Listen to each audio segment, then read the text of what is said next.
Well, kids are back in school, and with that comes peer pressure to do or try things perhaps they normally wouldn't. Health advocates are warning that youth e-cigarette remains a very serious problem. And here to talk more about talking to your kids about e-cigarette use is Yolanda Richardson, the president and CEO of Tobacco Free Kids. Thank you so much for being with us. I'm going to dive right in, Yolanda. So talk a little bit about how does the use of e-cigarettes and other tobacco products, talk about why it's still so harmful for people and young people. Why are they doing it? Yeah, so thank you so much for having me this morning. 2.5 million middle and high school students are using e-cigarettes. Most of those students who use e-cigarettes are using flavored products, which really attract them to the use of e-cigarettes. And what all the scientists have now said to date is that the use of e-cigarettes by young kids, middle high schoolers, really impact negatively brain development. And so these are not products that kids should be using. They're incredibly harmful and they're incredibly addictive.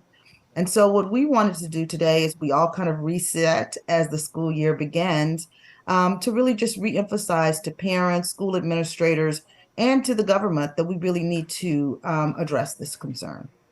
So it's been an age-old problem. You know, parents can talk to your kids all you want, but unfortunately they can still go behind your back and do some of these things. So what as parents can we do? One, to identify that there is a problem. Is there anything we should be looking out for? And also, what can we do if we find out it is a problem?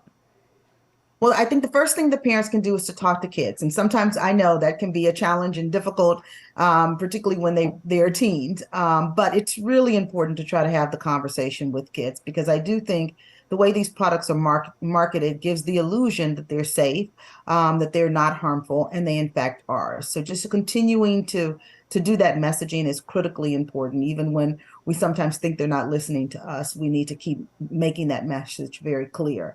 We also need to, as parents, really be able to recognize the signs of when kids may be using e-cigarettes. They're very obvious. They are, changes in appearance, mood, their sleeping patterns change. They want to spend much more time alone. So just watch out for those signals as every vigilant parent would do in any event. You see these kinds of shifts in behavior, you know that there's an underlying problem that perhaps needs to be addressed. And then know what to look for. The way these products are packaged are quite appealing to young kids. Many of them look just like a regular flash drive, and so that, I guess, seems sleek and cool to them. Others of them are packaged in ways that really attract them with colors and flavors. Um, so we really need to be able to identify what the products are, what the signs are for use. And then if parents should happen to discover that one of their kids has been using e-cigarettes, please consult the people who are in your community already. The school nurses are really actively engaged in trying to monitor this at the school level. Your pediatrician is an incredible resource. But for additional information on this, please feel free to contact us at our website, Tobacco Free Kids, where we have a whole number of resources that are available to parents. I Really good would stop there. information, and you definitely do. You have a lot of resources. I was on your website earlier today Oh, looking for great. different things. So we've made it easy for people who are familiar with our website. We've put a link to yours on ours, WPBF.com. Thank you so much for sharing. Again, it is still it is still a problem.